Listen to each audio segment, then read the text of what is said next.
I'd like to keep my independence, including during Covid-19. Oh, well, good for you. It's your decisions and independence that matter, not what others think you should do. Just ask if you want any help. COVID-19 is challenging for all of us, particularly for vulnerable adults at risk of abuse. Get help if you need it from someone you can trust. Continue to make your own decisions and keep your independence. Let's all safeguard during COVID-19. Safeguarding Ireland, promoting the rights of vulnerable adults. Safeguardingireland.org. Keep safe. News Talk Weather. Thanks to the AA. Download the new AA app to request a roadside rescue and track the patrol right to your car. A mix of sunny spells and scattered showers today. Highest temperatures of 12 to 15 degrees. And now you're up to date on News Talk. The Saturday panel on Off the Ball. Well, you're welcome back to Off the Ball Saturday here on News Talk. John Duggan with you through until 5 o'clock this afternoon. We're streaming live as well, so you can also watch us on the Off the Ball social channels for Periscope on Twitter at Off the Ball, on YouTube, on Facebook, and on the new OTB Sports app for iOS and Android. Search OTB Sports in your app store now to download it. For most of the year, it's been a worrying time for older people during the COVID-19 pandemic. We're going to gain some wisdom from the older stars of the sporting world on this week's Saturday panel. The week's panel on OTB this week about celebrating and connecting older people in our communities with thanks to the charity Alone, and is supported by Guinness this campaign. Drink responsibly, visit drinkaware.ie. So 1/3 of older Irish people live alone, and the charity Alone does great work in providing a support system for older people throughout Ireland, helping and empowering older people, whether it's a volunteer that befriends an older person in their home, practical housing support, or financial and legal advice. There is a charity out there with thousands of volunteers. We all know somebody who lives alone. I know myself, my uncle is 86 and lives in Limerick. Try to see him as much as we can and give him support. But most importantly, have a chat with him and see how he's doing and enjoy his company and have a great conversation. My mother is 81, and I'm sure many people out there know somebody who's of the older generation. We're delighted to be joined by three legends of sport to see how they're getting on. The former Republic of Ireland manager and player, league winner with Leeds United and FA Cup winner with Manchester United, John Giles. The oldest person to ever drive a Formula 1 car, Rosemary Smith. And the 6-time All-Ireland hurling winner with Kilkenny, Eddie Keher. John, Rosemary and Eddie, good afternoon. Good afternoon. Good afternoon. Let's go back, John Giles, to January of this year. Normally, in a situation where we've a football season, John, you'd be sitting right here in the Off the Ball studio back in January.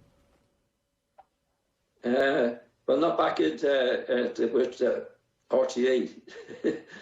I was finished a few years ago, John. I'm only joking. But yeah, we had a gap, as you know. But then once it restarted, then it was match after match after match. So, and the season has started again. So, like as far I do a bit of work, as you know, for Off the Ball, and I do with Eamon Dunphy's podcast. So it's been reasonably busy in that sense, with the matches starting again. Thank goodness. And how has your life changed over the last few months, John? It hasn't actually changed that much. I'm not a big socialiser. I don't go out very much anyway. And I'm living in Birmingham, so we were allowed to go out for walks, which I normally do. I have two kids living here in Birmingham as well, which they kept away, so we missed that. And I miss going to Dublin. I need to go to Dublin, and I can't go. But generally speaking, it hasn't affected me that much, except that I'm terrified by it. If I go out for a walk, and I went out one day for a walk, and there was two ladies coming by, and I stopped. They were asking me directions, and I shouldn't have done that. Well, that's what I thought anyway. And of course, I was worried then for the next 10 days to see if I'd get any symptoms. You know, I'm driving my wife mad, John, to be quite honest, because if I get a tiny tickle in the throat, I'm complaining to her. I think I have this virus. So I am terrified of it because, as you know, at my age, and it's very, very dangerous. But so far, fingers crossed, okay, and I can get out and do a walk, and it's enough at the moment anyway. No golf or anything like that, of course. And I say a lot of this, John, is to do with the fact that your friend very sadly passed away, Norman Hunter. Yeah, we had a couple. Norman passed away from the virus.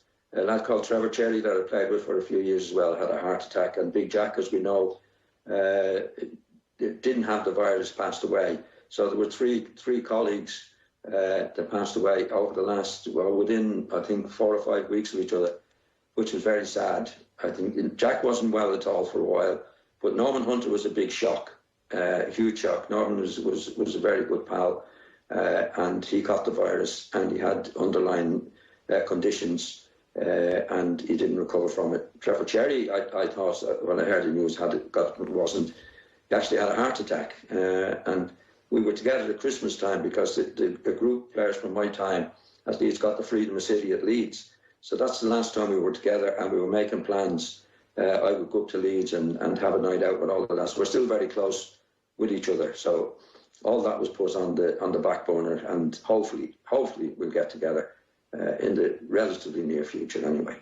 And John, I think it illustrates what you're saying about the importance of a support structure, having people around you, maybe even being able to do what you're doing now, going on technical calls on Skype and being in touch with people that you might not be able to see that you would have been able to see. Oh yes, it's great. I know the cause you're promoting today, which is great. I'm very, very lucky. My wife and I, our health is reasonably good. We have two of the kids. We have 6 kids altogether. 2 living quite near us in Birmingham that can bring the stuff in that we need and all that. So we're very, very lucky to have that. And it is a very difficult time, I can imagine, for some of the older people who are lonely and can't fend for themselves and need the help that you're giving them. I think it's a great cause. From my own point of view, I'm lucky enough to be okay in that respect. And Rosemary, for you, you were running a driving school, and that's probably been completely upended now. Absolutely and completely. And, I just have nothing to do, basically, since the 10th of March was my last school day, because what we do is we take the transition year classes down to my place down in Goffs in Kildare. And, of course, none of us could work since the 10th. The 10th of March was the last day I worked. I can't even do my private ones because I'm of the age that now I'm high risk. And, the days are very long now because I was so used to being out and about. I was never at home. I was doing talks since I did the book, I think it's about 2 years ago now. And I went all around the country. And of course, I spent a lot of time in England also because, I'm an ambassador for a lot of the big clubs in England. And but all that, of course, has stopped. So, and then a lot of events I was to do. There was one from London up to Moscow. That was, off, obviously. And we're even wondering about the ones that I'm meant to be doing next year, which go from, London to, I think it's Dusseldorf or somewhere, and then one in America. And all these things are off. So, but the one thing that keeps me going, thinking what might be happening, and I'm quite enjoying it. For the first few months, I enjoyed the lockdown. I do live on my own, but I've got wonderful neighbours, I must say. They are really fantastic, and they looked after me like their old granny, basically. But I have a beautiful garden now, I must say. I've never worked so hard in the garden as I am doing. And but then after the first few months, when I think, like everybody else, we thought, well, this will last for a few months and then it'll be over, and then it'll be over. And now, unfortunately, it seems to be getting worse and worse and worse and worse. And I'll say it again, and I say it all the time, an awful lot of people still haven't copped on to what they're meant to be doing. Keep your distance, wear your mask, wash your hands. I met a friend there the other day, and, I just at a distance, I might add, and I said, how are you doing? And he said, I'm doing fine. And I said, but where's your mask? And he said, I don't need that sort of nonsense. And I said, well, the newspapers, television, what about all these things when they're telling you to do? Oh, he said I couldn't be bothered. That's all bad news. So I don't watch it, and I don't, take any heed of it. But then you see, when you've got a total idiot, and I'm sorry to use the words, but Donald Trump telling people, don't be afraid of the virus. I mean, it's not going to hurt anybody. I mean, is the man a total half-wit? But people, unfortunately, are listening to that sort of thing. And but but as I say, besides that, I can't work. That's what's frustrating, because I've worked all my life. I have worked from the day I was 15, and I've now, I think Johnny said something about his father or his mother or something. But, when you get to 83 and you've had a really exciting life and a very tough life, let me hastily add, I mean, to drive from London to Mexico City, right around Europe first, and then down to Sao Paulo and right across South America and up into Mexico City. And that was day, night, day, night, day, night. It was hard going. But, people say, why did somebody climb Mount Everest? Because it was there. Why did I drive on a rally from London to Mexico City? Because other people were doing it. And I couldn't. I'd do it again now. Like you said about the Formula One drive. When I was asked, because I'm an ambassador for Renault Ireland, and when I was asked, would I like to drive a Formula One car? I mean, I was 79 at the time. And I said, yes, please. I never even thought about it. Then, mind you, I don't have children or a husband that is going to say, oh, don't do that, you're far too old.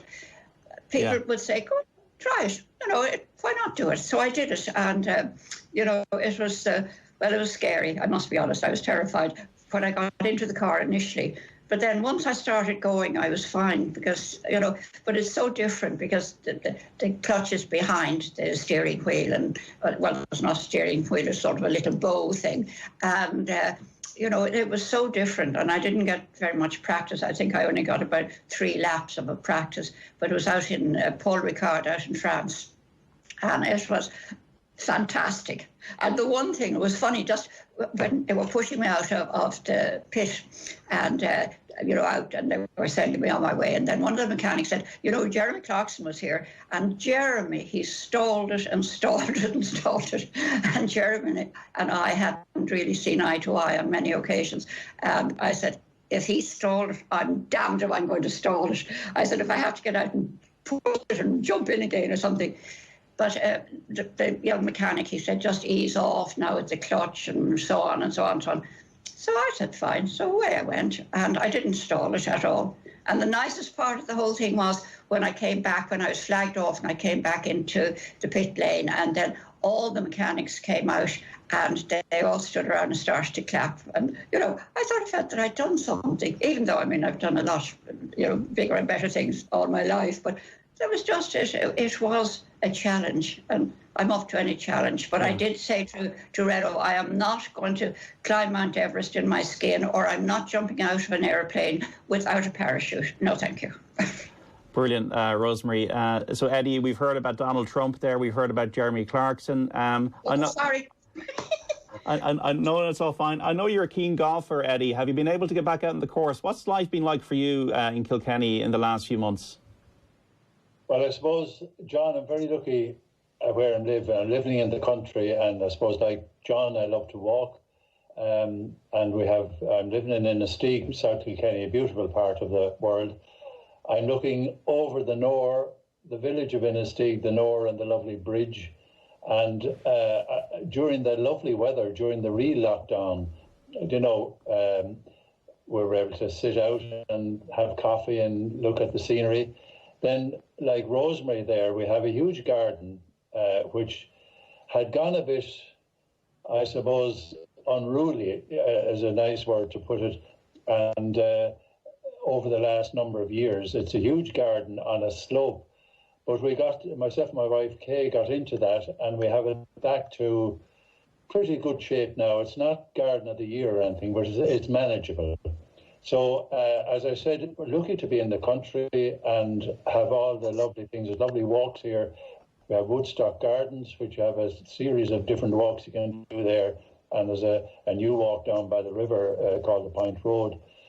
So I've been walking every day, and particularly during the real lockdown where we couldn't move I think it was 2 kilometres from the house. Now, of course, we're just confined to the county, and you mentioned golf, John. I'm very lucky. My own golf club is New Ross Golf Club, as you know, New Ross in Wexford, but actually the New Ross Golf Club is in County Kilkenny. So I've been playing there quite a lot. Also, I'm very close to Mount Juliet, and I have a few friends who are members there, so I've been able to play there as well. and I played in Kilkenny Golf Club a few times as well. There's lots of things going on at the moment because lots of golfing events were postponed, obviously, and they're all sort of taking place at this time. But now the level 3 lockdown, of course, is curtailing those sort of events.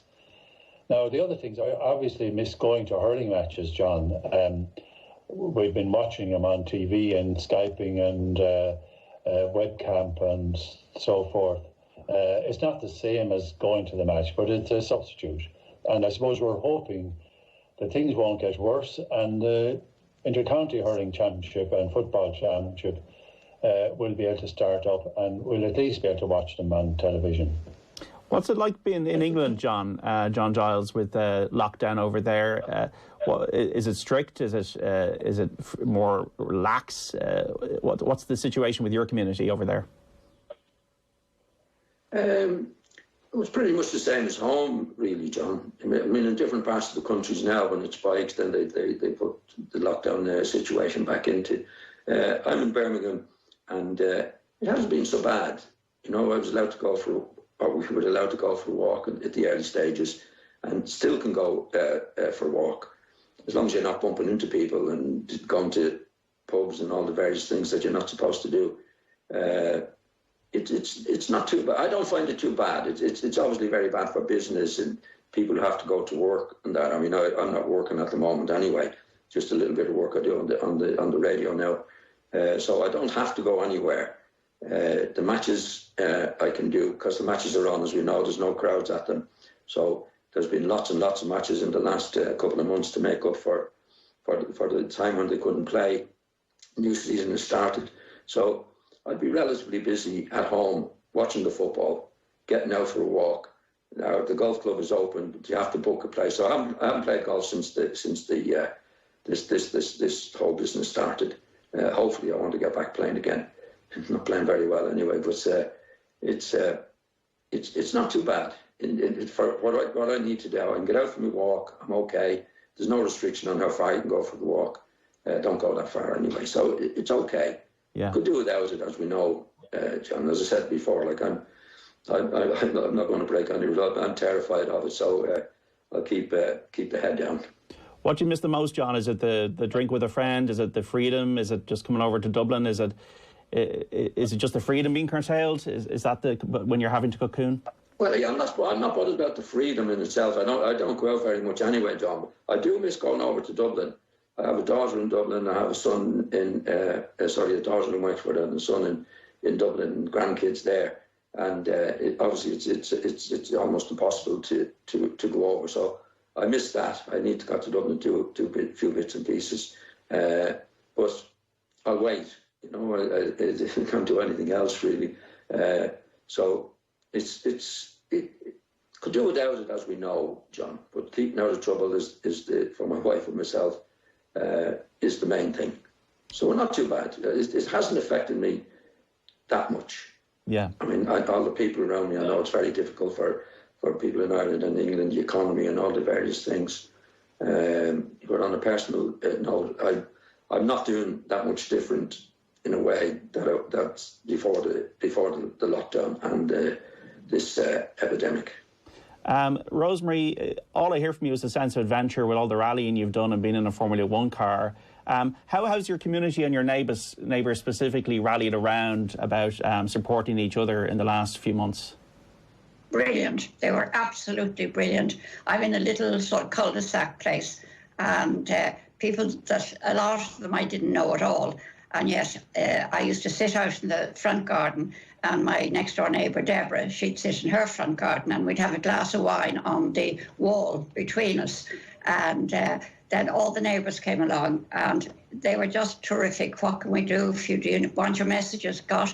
Is there anything we can do? But you see, the funny thing, I can't think I'm old. That's the thing. So I've been saying to other people, probably younger than I am, but, I'm obviously older than they are. But I'd say, is there anything I can do for you? Do you want me to get you some messages or something? And, they've been absolutely fantastic. And it's brought the whole community together, and everybody in the community basically have got a dog since this whole thing started. And I said I would have loved to have had a dog, because I always had dogs in my life. I at one stage I had 6 when I had the big house, and I don't have any now. And unlike the 2 Johns who have wives and children and so on, I don't have a husband and I don't have children, so I am on my own. But I'm lucky I'm not a lonely person. There's always something. Read the newspapers, look at the television, do something. I've taken up my painting again because I gave that up. I was so busy for the last number of years, as I say, since the book came out. And I didn't realise so many people would be interested in somebody who'd driven cars for a living. And that's what I did. But the only difficulty is that I say for a living, but we never got paid for it. We got expenses, but it's not like nowadays when no matter what you do, you get paid for it. Even the pandemic people got paid, which I didn't because I was too old. But anyway, sure, I shall survive a bit longer. But no, I didn't really mind it that much. But, I am worried. I think that really we haven't seen the worst of it yet, because some people still haven't, as I said before, they haven't realised that it's a deadly disease. It's not like, oh no, it's like flu. It's not like flu. It can kill very quickly. Yeah. But people don't. And certainly, the younger people, because initially they said younger people couldn't get it. It was only for the golden oldies. And then, of course, they've had to retract that now to say that anybody can get it, basically. Would you support this full lockdown then, Rosemary? No, not a total lockdown. I don't think you can do that, because you'll never get it done anyway, because what they'll do is the ones that don't want to be locked down are not going to stay locked down. They'll find a way of getting, whether, drink or going out with their friends or something. They will do it. And that virus, it just thrives on crowds. It really thrives on crowds. So I unfortunately, I don't think we've seen the worst of it yet. And Eddie, would you support a full level 5 lockdown? I don't think so.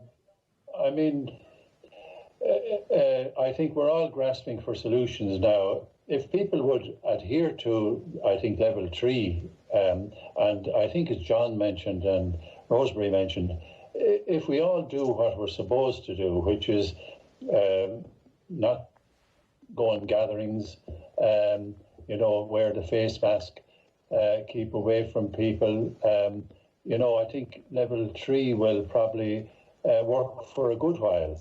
Now, obviously, as we know the virus, from day to day, things change. So we may have to go to level 5. And if we have to, we have to do it.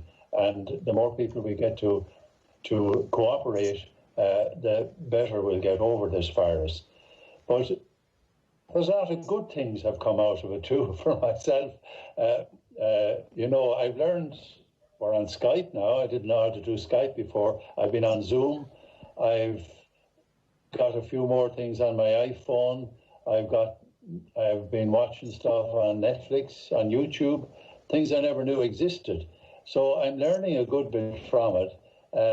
Now, I did say, I think, things I missed, and this will come back again if we go to level 5, is our children. We have 5 children.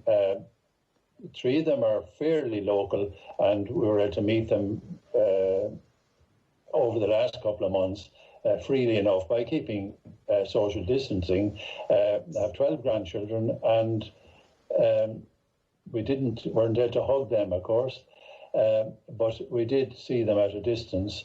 I have one son in Australia with 2 children, but the Zoom was brilliant. We had meetings on Zoom every week, and we all got together, all the family. And also we have a circle of friends. On another night, we got together and met that way and had the usual old chat. So there's a lot of good things we got out of it. And I think what Rosemary mentioned there about friends and neighbours, we've suddenly, as a nation, we've discovered what friendship and neighbourliness is, and how people can cooperate and work out things together. So like that is a thing that was sort of lost in our Irish society, and it's wonderful to have it back again. The other thing I'd like to mention, I have, I suppose, a reasonably strong Catholic faith, and I've been watching Mass every morning. I used to go to Mass maybe once a week, maybe twice a week, but I got into the habit of watching Mass every day on television, and I think I got a new whole lease of life in listening to the readings in the Gospels and the homilies, the wonderful homilies by various priests throughout the country. And I think that's inspirational, and it just goes to show that this problem that we have now has been replicated over the millennia, and people have learned to deal with it. And I think having a faith is very helpful and very supportive, and we learn a lot from readings and homilies. So it's been a great help to me, I have to say. Absolutely, Eddie, and you're just illustrating there how technology is actually a benefit in certain times. I remember, like, there was a polio epidemic that halted the 1956 hurling championship, and it's great to see that there's definitely innovative ways of consuming and actually then communicating with other people. What are you watching on Netflix, Eddie? Pardon? What are you watching on Netflix? Well, I was watching a number of series. I watched Designated Survivor, which was brilliant. Watched a series on The Messiah, and one or two other series, and they were captivating. I didn't even know it existed. On YouTube, I'm able to watch all the old matches. I like snooker. I was watching snooker on YouTube. I was watching some music. I'm big into music as well. I should have mentioned that. One of the things I missed, let's say, trying to sing. We have a very good parish choir here, and still love, if we could do it, practicing and singing at Mass. And of course, that's totally out at the moment. I miss that. But I love music, all kinds of music. And you can look up anything and see artists performing on YouTube. And I really enjoy that as well. Yeah. And John, are you a man for the Netflix? Yeah, I just got it recently, John. Funny enough, the kids put it in for me. I've watched I've watched a few of The Last Dance, mostly sports stuff from Muhammad Ali. I just find it fascinating, because before you'd look at the television and you couldn't find a program that you'd like. With Netflix, there's so many on it. I don't know where to start sometimes. I find it absolutely brilliant. Really, really good. Did you find Michael Jordan impressive, John? Yeah.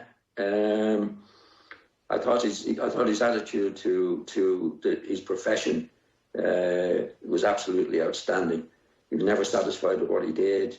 He encouraged people, more than encouraged people around him to try and meet his standards, which were very, very, very hard to achieve. And he obviously had a gift to do what he was doing, and I think he realised that it was a gift, and he was going to make the most of it. Which, watching the documentary, he certainly did. I didn't have much interest in basketball, to be quite honest, John, till I watched this and saw the skills and slow motion and all the various things that he could do. So it was very, very impressive. And I think anybody watching it, young kids watching it, whatever sports they're in, to see the attitude that he had and his approach to his profession was absolutely brilliant. And would you ever watch classic football? Is that something you enjoy, John? What's that, sorry, John? Would you ever watch classic football matches like Leeds United from the 60s, 70s? Is that something you'd ever enjoy? Yeah, I would watch it if it was on now and again, John. I wouldn't be going out of my way to get the old matches in. Yeah, I wouldn't go out of my way, but I'd watch it if it was on. And actually, I'd enjoy them up to a certain point. But again, when you'd watch it, you'd be making mistakes in the match, and it would knock me off again. And some of the things you did, I think, like, again, I think Eddie be the same. Rosemary was the same. When you're in any sort of sports, and I know Rosemary is very, very dangerous for it. I don't know how she did it. You're looking for perfection. I'm sure Eddie was the same. Rosemary was the same. And I was looking for perfection. I never got it. So when I look at the old films now, or the matches, like the things that you did well, you take for granted. It's the things that you didn't do well that really get you down. And I find that even watching the old matches now. But I'd watch them if they're on sometimes, yeah. Yeah, absolutely brilliant. John Giles, Rosemary Smith and Eddie Keher. We've got to take a break. Back with the Saturday panel after this. The Saturday panel on Off the Ball. 2020 has been a, well, unexpected year. So what does Budget 2021 have in store for us? This Tuesday on News Talk, join me, Shane Coleman, as we bring you the full speech live on air at 1 o'clock, along with the expert views on what it all means for you. And the reaction and analysis continues with me, Kieran Cuddihy, on The Hard Shoulder from 4. Plus, you can get real-time insights across our social channels throughout the day. Budget 2021. This Tuesday on News Talk. Brought to you by Grant Thornton for expert advice on how the budget affects your business. On air, on social and on newstalk.com. Yes! You're listening to a motorist who's just changed to AIG. Yeehaw! Yep. He's also received a 20% discount because he purchased car insurance online. Whoopee! I think that means thank you, AIG. Make that change. Visit AIG.ie, where you'll find great savings on car insurance. For a quote, go to AIG.ie and see how much you could save. Normal underwriting acceptance criteria apply. Applies to new AIG direct car customers only. Minimum premium applies. Offer valid until December 31st, 2020. AIG Europe SA is authorised by the Luxembourg Ministry of Finance and supervised by the Luxembourg Commissioner for Insurance and is regulated by the Central Bank of Ireland for conduct of business.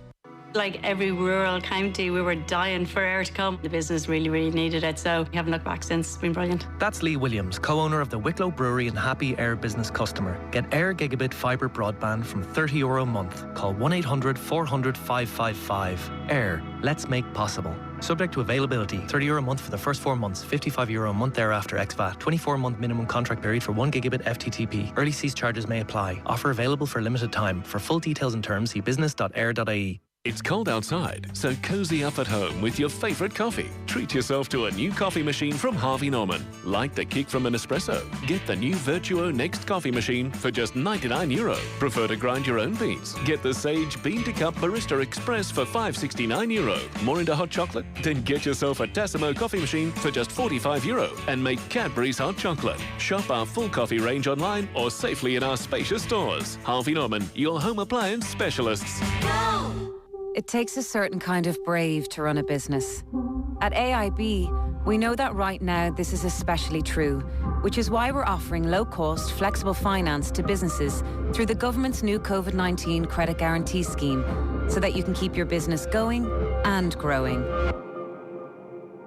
Inquire online at aib.ie/SBCI or talk to us today on 0818 227 058. Lines open from Monday to Friday, 9 a.m. to 5 p.m. AIB, we back brave. Lending criteria, terms and conditions apply. Allied Irish Banks plc is regulated by the Central Bank of Ireland. At Pinergy, we do more than supply renewable energy to forward-thinking Irish businesses. Our smart tools, technology and experts let us analyse how you use that energy so that we can give data-driven advice on how to optimise your energy strategy, reduce waste and drive meaningful change in your business. Visit pinergy.ie or call 0818 363 749 and talk to an energy advisor today. Pinergy. Energy with insight. At Centra, we have everything you need. Like Centra Fresh Irish Lamb Loin Chops, half price now €10.99 per kilo. Persil Liquid Range 24 wash, half price now €5.07 each. And until Sunday, Coors Light 20 bottle box, only €19.68. Centra. Live every day. Enjoy alcohol sensibly. At Audi, we know different people have different milestones. Whether it's your firstborn, saying I do, celebrating a birthday, Happy birthday! or even buying your first Audi. Make this milestone one to remember. Enjoy a range of finance offers from the 16th to the 25th of October with the Audi Milestones 2021 sales event. Life as we know it has changed. Hold up. Stop. It's time to refresh your career with Griffith College. Considering a career change or looking to upskill, at Griffith you have the flexibility to build your career step by step. We offer a range of courses through blended learning, a flexible study option that combines online and in-class lectures. Perfect for those with busy lives. Refresh your career. Dublin, Cork, Limerick. Find out more at griffith.ie. Living a busy life and want to avoid colds and flu? When you start feeling run down, reach for Avogel Echinaforce, made from fresh echinacea herb. Avogel Echinaforce is a natural remedy that helps fight colds and flu by strengthening the body's immune system. Avogel Echinaforce, available at health stores and pharmacies nationwide. Always read the leaflet. The Saturday panel on Off the Ball. Welcome back to Off the Ball Saturday on News Talk. John Duggan with you through until 5 o'clock. You can text us on 53106. We're streaming live as well. You can watch us on the Off the Ball social channels, for Periscope on Twitter, at Off the Ball, on YouTube, on Facebook, and on the new OTB Sports app for iOS and Android. Search OTB Sports in your app store now to download it. This week's Saturday panel on OTB is about celebrating and connecting older people in our communities with thanks to the charity Alone, supported by Guinness. Drink responsibly. Visit drinkaware.ie. We're speaking to three legends of sport: football's John Giles, rallying's Rosemary Smith, and hurling's Eddie Keher, of how they've been doing over the last few months during this difficult pandemic, and maybe doing a bit of reminiscing, and also talking about their expectations of sport returning. I was just speaking earlier on. I mean, I go to see my uncle. He's in Limerick. He's 86. He's lived on his own for a quarter of a century, guys. And the one thing I love to speak to Fancy about is just his life experience, what life was like, his interests. He loves history. He loves talking about World War II and that kind of thing. And when I think about sporting legends like John Giles, like Rosemary Smith, like Eddie Keher, the tapestry of what you've done is so evident, whether it's with Leeds United or the Irish national team, John, or with Kilkenny hurling, Eddie, or with rallying, Rosemary. When you think back about the fact that we can't forget anything that you did, I know there are a lot of older people out there sometimes are forgotten about. When I just liked speaking to my uncle, it's about life experience. When you think back, John, on your sporting career and the moments that you had and all those great moments, what things put a smile on your face about your life in sport? Well, when I was a kid, obviously I was a soccer man. I played a bit of Gaelic. I loved that. I wasn't too good at it, or hurling, Eddie, for that matter. But I took an interest in all sports. But soccer was my sport. Well, born and reared in Dublin. My father was a soccer man, and I, from the time, as long as I can remember, I wanted to be a footballer. And I went to Manchester United when I was 15, and I always felt, and I don't want to be too religious here, that I realised early on in my life that I had a gift to play football. It was a gift, and I don't know where it came from. I'm sure it was from the man above, and I felt that was the gift I had. And the second gift that I was given was to realise that I had a gift, because we've all seen so many players. I've seen so many players in football. They're very, very talented, don't behave themselves, and to go out of the game very quickly. So my ambition was to be, hopefully, to make the best of the gift that I had. And it was a selfish thing, an unselfish thing in many ways, because when I got older, I wanted to do that, because when I finished playing, I wanted to have an easy conscience about being good to the gift.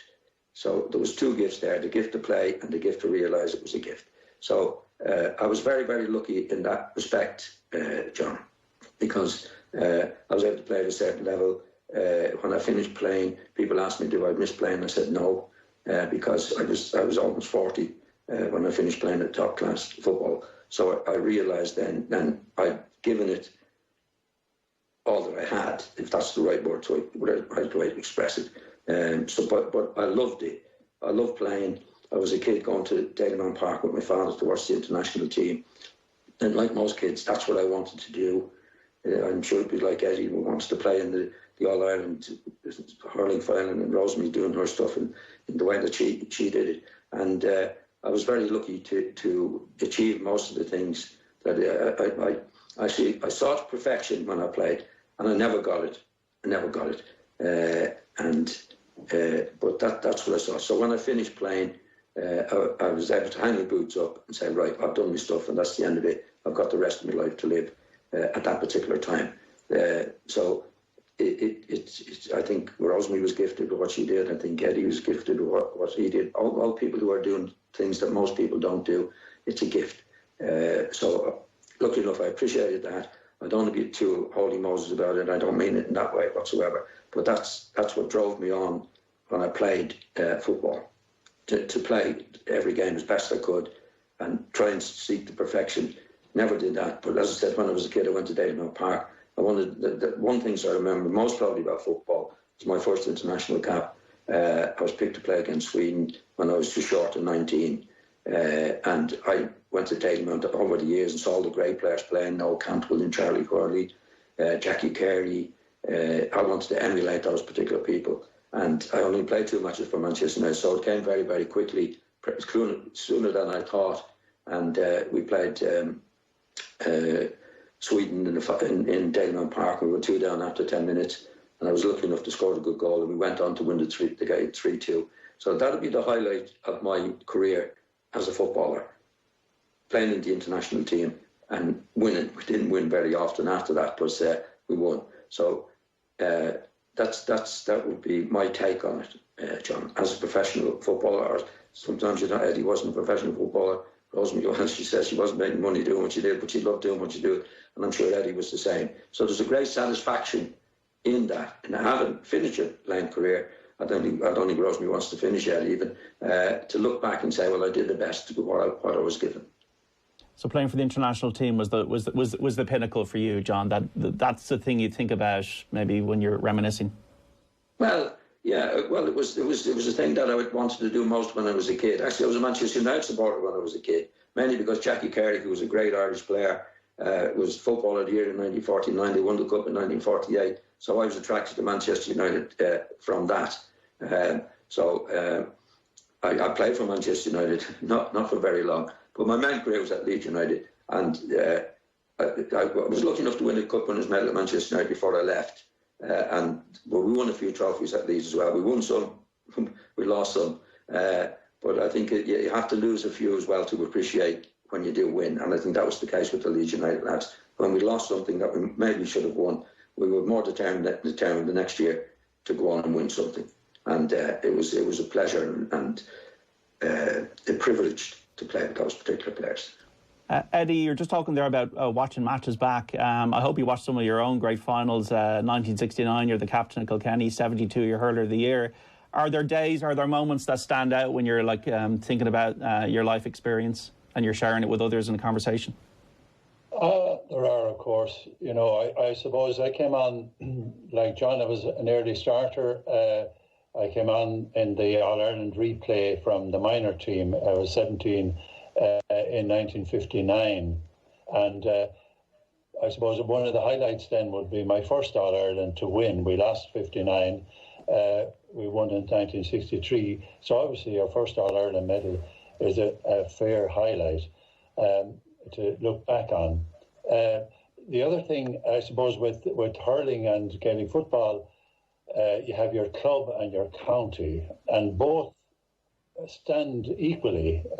And in 1968, our own team, which is the Roar Inistigues, won the county championship, the one and only county senior championship. And that was a big milestone. And from that then, I was made captain of the Kilkenny team in 1969, and we won that match against Cork.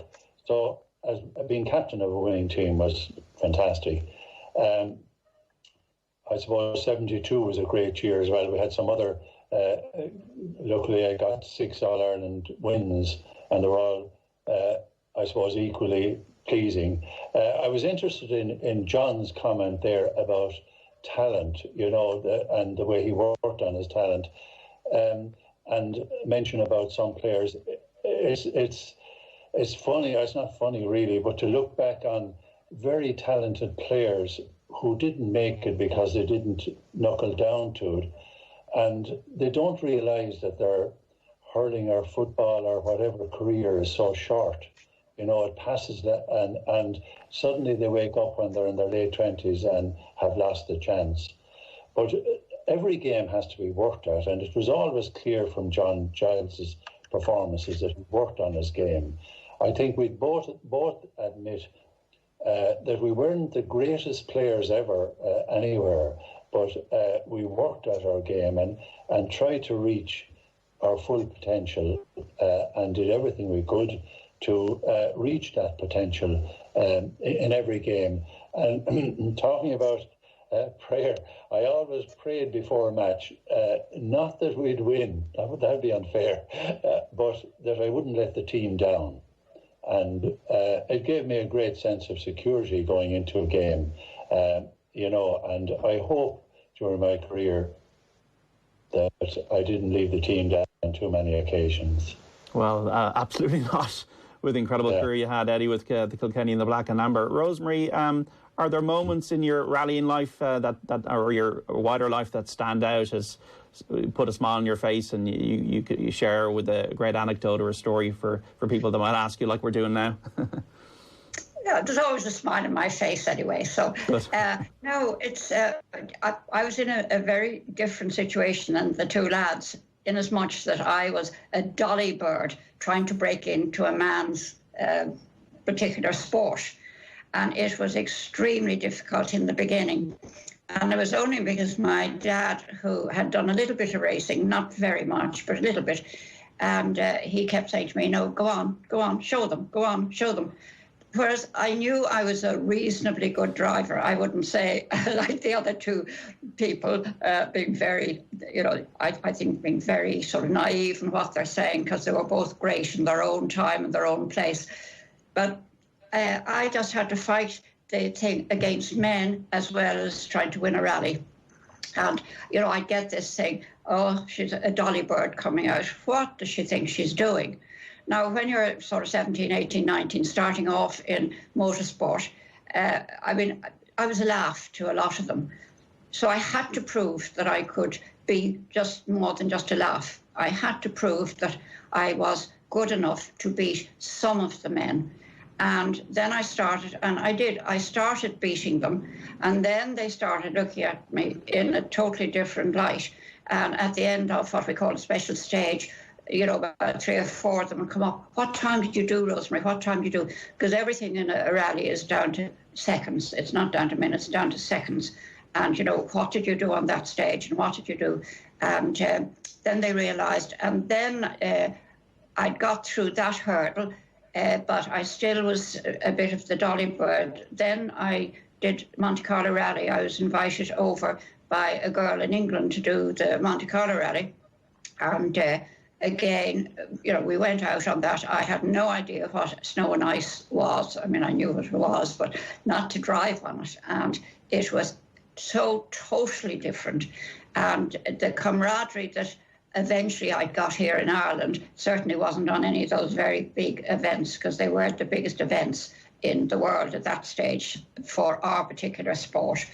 And but we got to Monte Carlo anyway, and we'd done reasonably well. When I say we got there, we slithered and slid down the mountains and up the mountains everywhere else. But we did get there. And at the dinner at the end of it, and this man came up, and he was, now I was all dressed up because years ago I used to model. So I always liked to try and look well when I went out in any of these events. And this man came up, very English man, and he said, oh, I think I want you to come and drive for us. And I thought, yeah, what army? But anyway, he said, yes, I want you to join. And it was the Roots Group. Now, the Roots Group are well and truly out of production. They've been out for years and years and years. But they had the Sunbeam Imps and the Sunbeam Alpines and the Rapiers and all these things. But they weren't really doing very well in competition. So this was Norman Garrett. He was the manager for Roots at that stage. And he thought, well, if we can't win a rally, we might as well have a dolly bird that she can sort of sit on the bonnet of the car and dangle her legs over the front of it and be nice to the photographers. So that was all right. But what he didn't realise then was that there were 3 men's teams in our own team, and then myself. So there were 4 of us. And then he realised that I was the only one that was actually winning anything. And the lot of the boys, they were just, and the cars weren't fast enough, and this wasn't fast enough, and the road holding wasn't good enough. You see, I don't know anything about cars, except I sit behind the wheel and I sort of turn the wheel. But what's great now is that, they do recognise the things. Like we did everything. East African Safari, London, Mexico, London, Sydney, right across Canada, the Shell 4000 without any mechanical help at all. We had to do our own mechanical work. Down in Australia, New Zealand. But it wasn't advertised. There was no Skype. There was no, Facebook. Nobody knew what we were doing. Nobody knew. The only time I got a really big thing was once when I drove the car off the edge of the cliff in Monte Carlo, and that was a bit traumatic. And it was all over the papers here in Dublin. And then the next time was when I won the International Tulip Rally outright. And I remember Jack Lynch was the Taoiseach at the time, and I got a lovely thing from him. What were they called in those days? Telegram. And, and he came out to meet me out at the airport when I came back. But I mean, people have no idea what we did, the thousands of miles we did, and rolling down sides of cliffs and, all this sort of carry on. But if you did and you were all right, but you just sort of went off again and you did the next one. The whole thing, and I say to youngsters today, there are a lot more girls driving nowadays, which I'm very glad to see. Yeah. There's a group now, it's Formula Women, and there's, women in sport, and there are a lot of them. Here in Ireland now, there's a little girl called Nikki Daly, and she's sort of trying to get more and more and more girls in it. How she's doing it is she's going around the schools and she's getting the school kids to drive go-karts. And it's the way a lot, from Michael Schumacher to any of the big ones that, Lewis Hamilton, any of them, they all started in go-karts. Now, she's doing that with the girls in schools, and then they come on and they come to Mondello, and then they start, and there are some very, very good girls coming on. But they just, they've more confidence than I ever had. If somebody said you were useless, I'd go home and cry, because I felt, I am useless. But the kids nowadays, no, they don't. They say, right, we'll go and we try. And stuff anybody who says we're not good enough. We'll just go out there and we're going to prove it, which I think is brilliant. I'm delighted. No, you're absolutely right, Rosemary, and that's inspirational. We're having this conversation with some of our older sports stars, John Giles, Rosemary Smith and Eddie Keher, in conjunction with Alone, the charity. It does great work in providing the support system for older people throughout Ireland, helping and empowering them, whether it's a volunteer that befriends an older person and meets them once a week, or practical housing support or financial and legal advice. There's a charity out there with thousands of volunteers, and we should avail of it, especially during this tricky time. Just to finish up, everybody, we're all desperate for sport to come back. We're all desperate for matches to return in the proper way and to watch it. And it's been great listening from you today. Just to finish up, what would be, with the benefit of wisdom now, the advice you'd give to your younger self, Eddie? To my younger self? As regards sport? Regards life. Life. Difficult question to answer just like that. I suppose, you have to be true to yourself. I think John made a very interesting point about having a talent.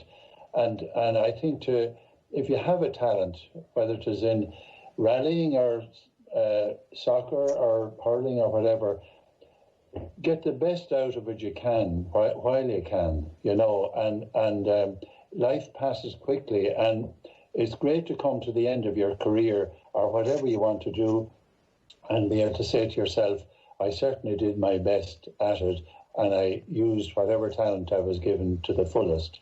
So I think that's a message I give to young people, particularly nowadays when it's easy to go off the rails. But sport will bring you a long way, and I think to use that talent in the sport you're playing. I thought it's sort of funny that when John mentioned about Rosemary, about her dangerous sport, I don't think John or I would have a hope of doing what she did. And it reminded me, I had the pleasure of meeting a great admirer of most sports people, Muhammad Ali. And when he was here, I was brought out to try and teach him how to hurl. But I was talking to him afterwards. He said, you play hurling, he said to me. And I said, yeah.